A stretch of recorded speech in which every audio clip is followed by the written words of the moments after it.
This is the video presentation for sections 13.1 and 13.2, part 2. In this video, we'll look at equilibrium constant expressions for gas phase reactions, heterogeneous equilibria, and rules for obtaining equilibrium constant expressions from related reactions. In the previous example, we used concentrations of reactants and products in our reaction quotient and equilibrium constant expressions. It turns out that partial pressures can also be used because partial pressures are proportional to concentration. For a generic reaction in the gas phase of AA plus BB goes to CC and DD, we can write the following expression for our reaction quotient in terms of partial pressures.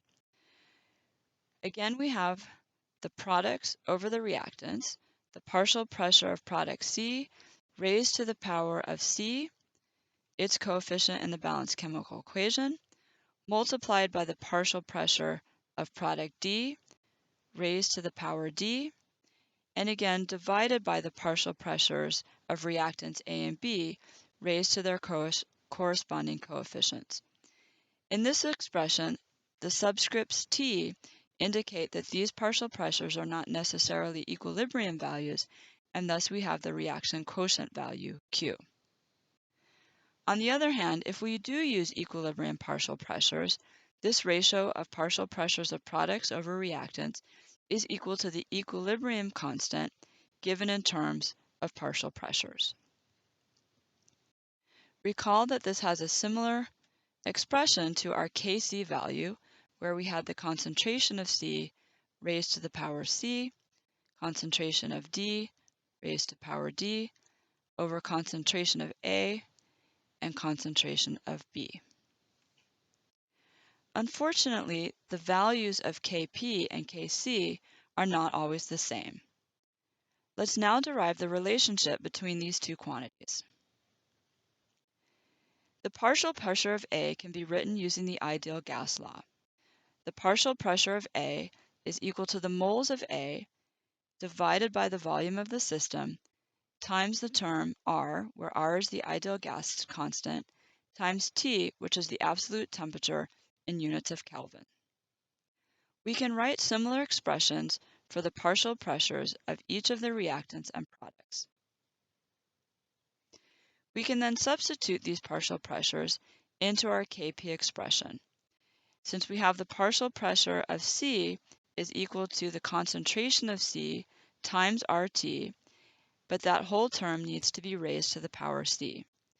And we do the same for the other product D, and we divide by similar terms for reactants A and B. We can rearrange this equation by pulling out all the concentration terms.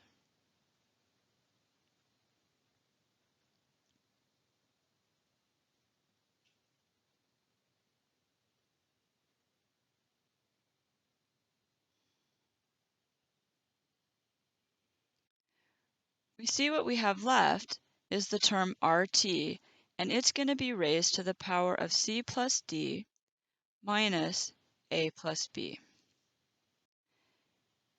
But looking above, we see that this term is equal to Kc, so our Kp is going to be equal to Kc times the term RT raised to the power of C plus D minus A plus B.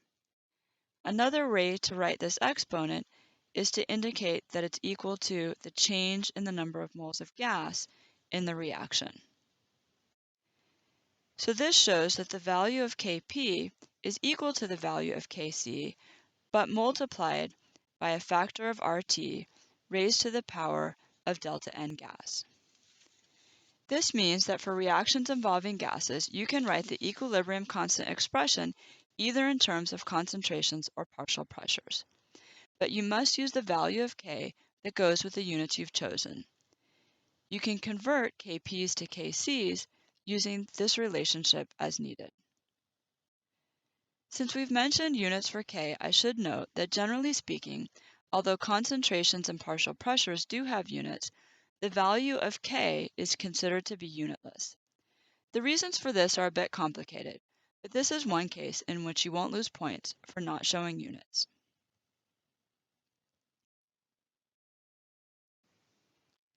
When writing equilibrium constant expressions, we only include species whose concentrations or partial pressures can change. This means that pure liquids and solids do not appear in these expressions because their concentrations are constant. Furthermore, if the solvent is water, this would also not be included in any equilibrium constant expressions, again because its concentration is essentially constant. Let's look at an example. If we look at the equilibrium reaction of silver chloride solid dissolving in water to form silver ions and chloride ions, how would we write the equilibrium constant expression for this reaction? Since this reaction takes place in aqueous solution, we want to write a value for Kc. It's equal to the concentrations of the products, in this case silver ion times the concentration of chloride ion, which would then be divided by the concentration of the reactant. But in this case, we note that the reactant is a solid.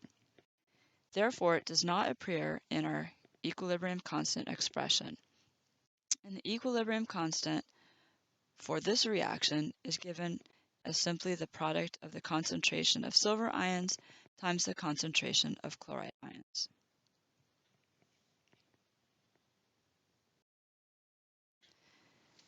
Later this semester, we'll see that there are reference tables of K values for certain types of reactions. They don't necessarily have every possible reaction in the table, however. But if the reaction we need is some multiple or combination of other reactions that we know, we can determine the needed K value algebraically from the known reactions in the table. Note that this material is not covered in your textbook, but I will hold you responsible for it. If we have a generic reaction of 2A plus B goes to 4C, we can write an equilibrium constant expression for this reaction. Again, we would have the concentration of the product C raised to the power of its coefficient, so raised to the fourth power, divided by the concentration of A squared, and divided by the concentration of B. What would happen if we multiply the above reaction by some whole number n? We would get the following reaction. Let's write an equilibrium constant expression for this reaction.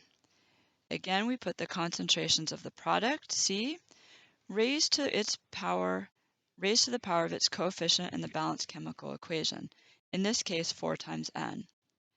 We divide by the concentration of A raised to the power of 2n and the concentration of B raised to the power of n. If we rearrange this equation, we can pull out concentration of C to the fourth over concentration of A squared over concentration of B, as long as we raise this whole term to the power n. Since the value inside the parentheses was our original value of Kc, our new value of Kc is equal to our original Kc raised to the power n. Let's call this new K value K prime. The result is that if you have a chemical reaction and you multiply it through by some whole number, the new equilibrium constant will be the old equilibrium constant raised to the power of what you multiplied by. What happens if we reverse the direction of a reaction? For example, starting with our original reaction, and we make products into reactants. So we now have 4C becoming 2A plus B. The new K for this reaction, let's call it K double prime, is equal to the concentration of the products, which are now A and B,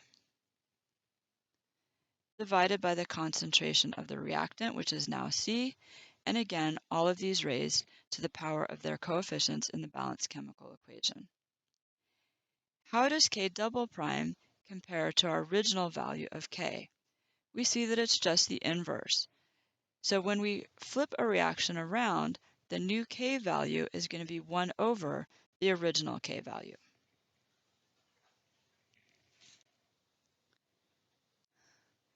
What about if we add two chemical reactions together? What will be the equilibrium constant for the new reaction? So if we have our original reaction of 2A plus B goes to 4C, the K value for this is equal to the concentration of C raised to the fourth power over the concentration of A squared times the concentration of B. If we add this to a reaction of 4C plus D makes 2E,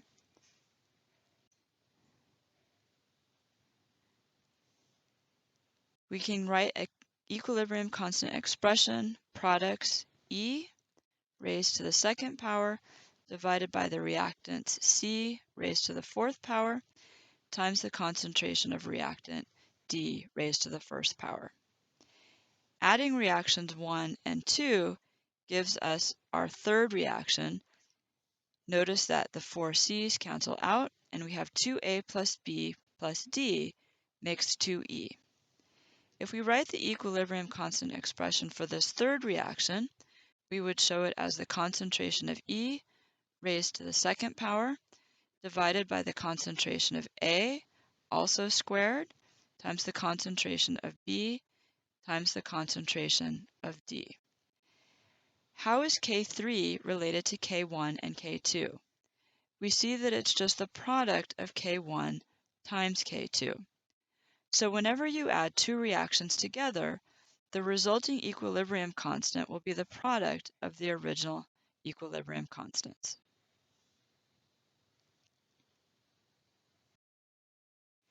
In this video, we've looked at writing equilibrium constant expressions for reactions including species in the gas phase and/or including pure liquids and pure solids. We've also learned how to combine reactions to get new K values. The next video will cover Chapter 13.3. However, you are now ready to attempt the Chapter 13 group problems, numbers 2 through 9.